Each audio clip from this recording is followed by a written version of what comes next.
ಮುಂದೆ ವೃಷಭ ರಾಶಿ.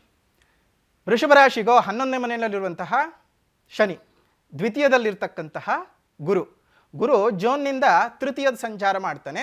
ಸೊ ಗುರುಬಲನ ಕಳ್ಕೊಳ್ತಿದ್ದೀರಿ. ಆದರೆ ಆಗಲೇ ಹೇಳಿದ್ದೀವಿ, ಗುರುಬಲ ಕಳ್ಕೊಂಡ್ರು ಗುರುಬಲ ಇದೆ ಅನ್ನುವಂತಹ ಲೆಕ್ಕಾಚಾರದಲ್ಲೇ ನೋಡಬೇಕಾಗತ್ತೆ. ಲಾಭಸ್ಥಾನದ ಮೇಲೆ ದೃಷ್ಟಿ ಬೇರೆ ಬರುತ್ತೆ, ಶನಿ ಮೇಲೆ ಗುರುವಿನ ದೃಷ್ಟಿ ಬರೋದ್ರಿಂದ ನಿಮಗೂ ಈ ವರ್ಷ ಅತ್ಯದ್ಭುತವಾದಂತಹ ಯೋಗ ಫಲ, ಒಳ್ಳೆ ರೀತಿಯ ಹಣ ಸಂಪಾದನೆ ಆಗುತ್ತೆ, ಒಳ್ಳೆ ಸಂಗಾತಿ ಅನ್ನುವಂಥದ್ದು ನಿಮ್ಮ ಜೀವನಕ್ಕೆ ಬರ್ತಕ್ಕಂಥದ್ದು.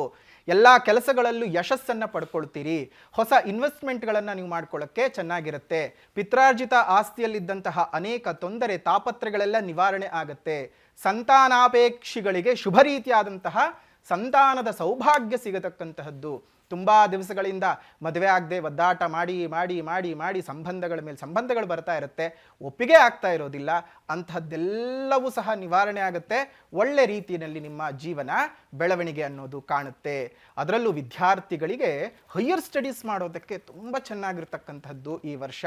ಯಾಕಂದರೆ ನೋಡಿ, ತುಂಬ ಜನ ಪಾಪ ವಿದ್ಯಾಭ್ಯಾಸ ಮಾಡ್ತಾ ಇರ್ತಾರೆ, ವಿದ್ಯಾಭ್ಯಾಸ ಮಾಡಿ ಎಲ್ಲೋ ಒಂದು ಕಡೆ ನಿಂತು ಹೋಗ್ಬಿಟ್ಟಿರುತ್ತೆ. ಆ ನಿಂತು ಹೋಗಿರ್ತಕ್ಕಂತಹದ್ದನ್ನು ಪುನಃ ಶುರು ಮಾಡ್ಕೊಳ್ಳೋದಕ್ಕೆ ಈ ವರ್ಷ ನಿಮಗೆ ಮಾಡಿಸಿದ ಹಾಗಿದೆ. ನೌಕರರಿಗಂತೂ ಶುಭ ರೀತಿಯಾದಂತಹ ವರ್ಗಾವಣೆ. ಅದೇ ರೀತಿಯಾಗಿ ತುಂಬ ದಿವಸದಿಂದ ಅಯ್ಯೋ ನಮ್ಮ ಕೆಲಸ ಮಾಡ್ತಾ ಇದ್ದೀವಿ ಗುರುಗಳೇ, ಸಂಬಳನೇ ಜಾಸ್ತಿ ಮಾಡ್ತಾ ಇಲ್ಲ ಅಂತ ತುಂಬ ಜನ ಯೋಚನೆ ಮಾಡ್ತಾ ಇರ್ತಿರಲ್ಲ.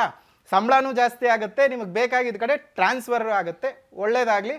ಇನ್ನು ನೀವು ಮಾಡ್ಕೊಳ್ಬೇಕಾಗಿರುವಂತಹದ್ದು ಶುಕ್ರ ಬೀಜಾಕ್ಷರಿಯನ್ನು ಜಪ ಮಾಡ್ಕೊಳ್ಳಿ, ಅಥವಾ ಪ್ರತಿನಿತ್ಯ ದುರ್ಗಾ ಚಾಲೀಸವನ್ನು ನೀವು ಪಠಣ ಮಾಡ್ತಾ ಬರೋದ್ರಿಂದ, ದುರ್ಗಾದೇವಿಯ ಉಪಾಸನೆ ಮಾಡೋದ್ರಿಂದ ನಿಮ್ಗೆ ತುಂಬ ಚೆನ್ನಾಗಿರುವಂತಹ ಅನುಕೂಲತೆಗಳು ಉಂಟಾಗುತ್ತೆ. ಎಲ್ಲ ನೋವುಗಳಿಂದನೂ ನೀವು ಆಚೆ ಬರೋಕ್ಕೆ ಸಾಧ್ಯವಾಗುತ್ತೆ. ಒಳ್ಳೆಯದಾಗಲಿ.